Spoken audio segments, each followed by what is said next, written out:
Hello beautifuls, this is Aromie here and welcome back to Seduce Me 2, the demo. We forgot. I'm playing with my, the Happy Meal of the peanuts, and I got Linus. It's him running to his blanket, but it made a weird noise. But anyway, we're playing Seduce Me 2, the demo. I didn't expect to see Diana's little orb here, but it unlocked after we played all the guys. So we shall play her route, because I didn't play her in Seduce Me 1, but I'm pretty sure some of you guys did want me to play it, but I obviously didn't. So we're going with this. I was in love with a succubus. It was true. I had fallen for the charms of the succubus, and I was about to dive headfirst into the demon world, whether to save her kingdom. Do you have any regrets? None. I smiled as Diana held me in her arms and carried us both through the night sky. We had shared a sweet kiss, the first of hopefully many in the future, and we were about to cast a spell to enter the demon world. Diana looked to the ground that was far below us and pointed her free hand down towards it, closing her eyes.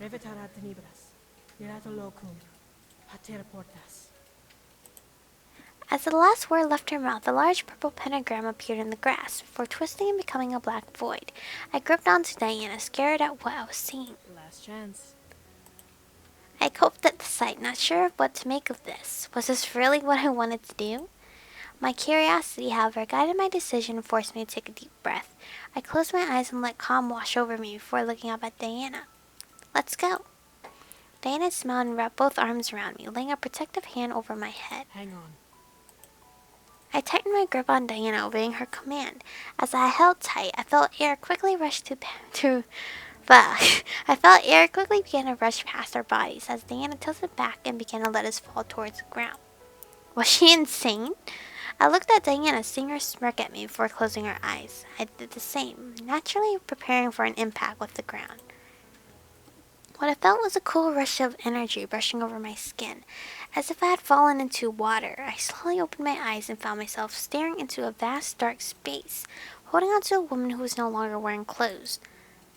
I was clinging to a woman who had no clothing, but instead had purple marks across her skin and horns adorning her head. However, I could tell that this woman was still Diana, just by looking into her eyes. Diana smiled at me and kissed my forehead before tightening her hold on me and muttering softly. I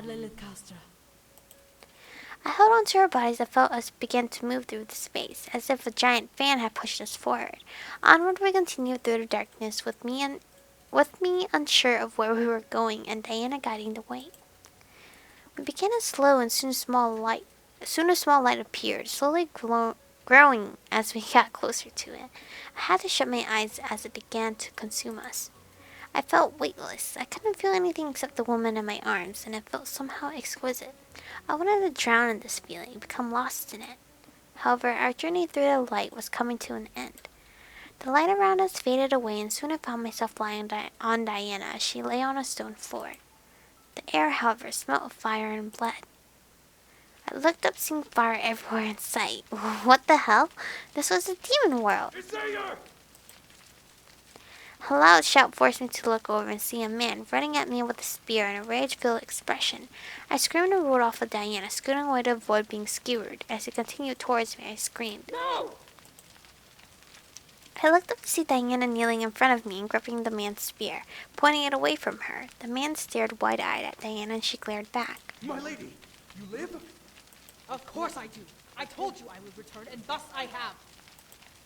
The man gave a small sigh of relief, lowering his weapon and propping it up to lean against it. As I examined him, note that he wasn't gunning for me. He was wounded and exhausted, panting heavily and gripping his spear tightly. I'm so glad. As he finally toppled over, Diana gasped and rushed over, kneeling beside him. Settle! I rushed over as well, wanting to see what was going on. Who was he? Why did he attack me? Why was the room on fire? Settle! What happened? We were attacked by the demon lord. He took advantage of your absence. I began to cough violently. We needed to get out of this room, wherever we were. Diana, we need to get out of here. Diana nodded and grabbed my hand, and Sirius, chanting under her breath. The room around us began to shift, as if it were changing instead of us moving. Soon we were outside, a castle staring at it as flames erupted from each window. What was happening? Diana's face was of pure shock, staring at the castle in absolute terror. All of the color, besides for the purple marks on her skin, had faded to a pale white in horror. We drove them back, but the flames are too powerful.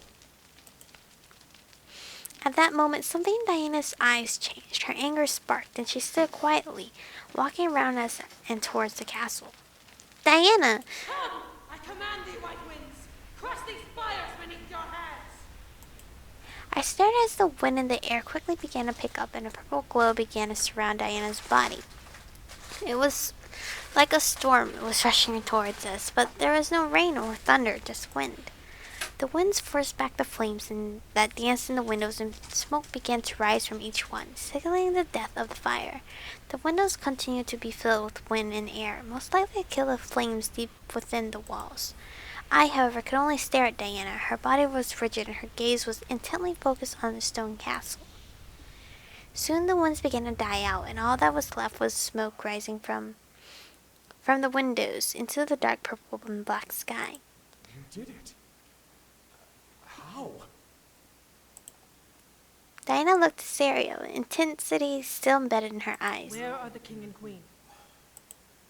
I heard Sarah's breath hitch, and I turned to look at him. He had a look of pure pain and guilt.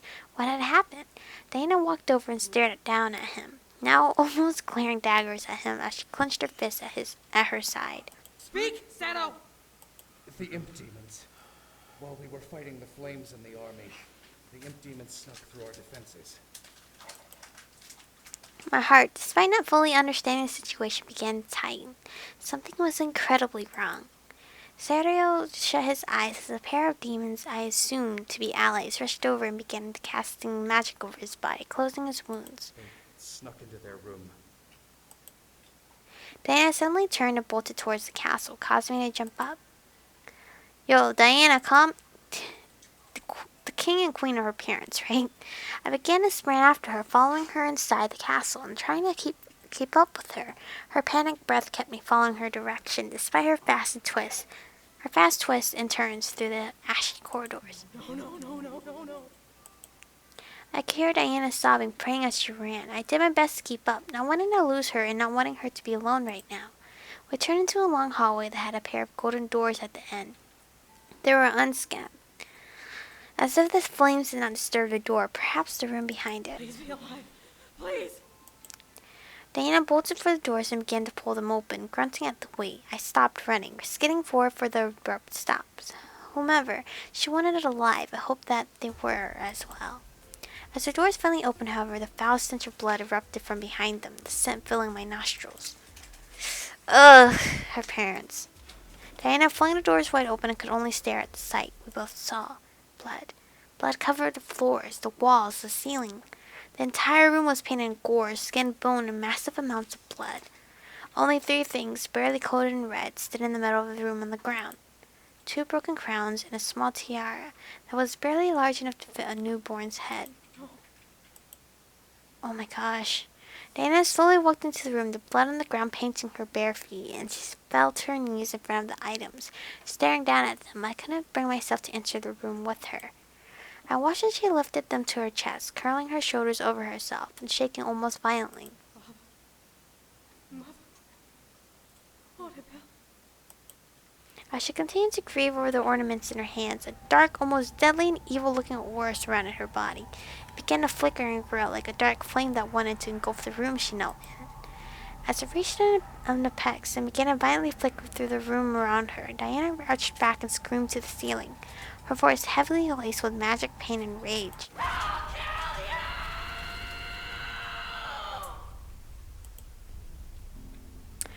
Wow.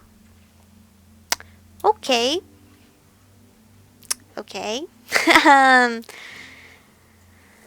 Wow, Diana's story is mad sad. Her parents, and I'm guessing her sibling, her brother or sister, were killed. The Demon Lord is gonna get it. He's gonna have all his sons and all his wives kill him. The wives that aren't dead, of course. I don't remember if any of them died. I have bad memory. It's been a couple months since I played the original game, but wow. Well, I think hers was the most heartbreaking storyline. I mean, all the guys are pretty heartbreaking because we couldn't see them. And when we did see them, that was like when the game demo cut. But I cannot wait for this game.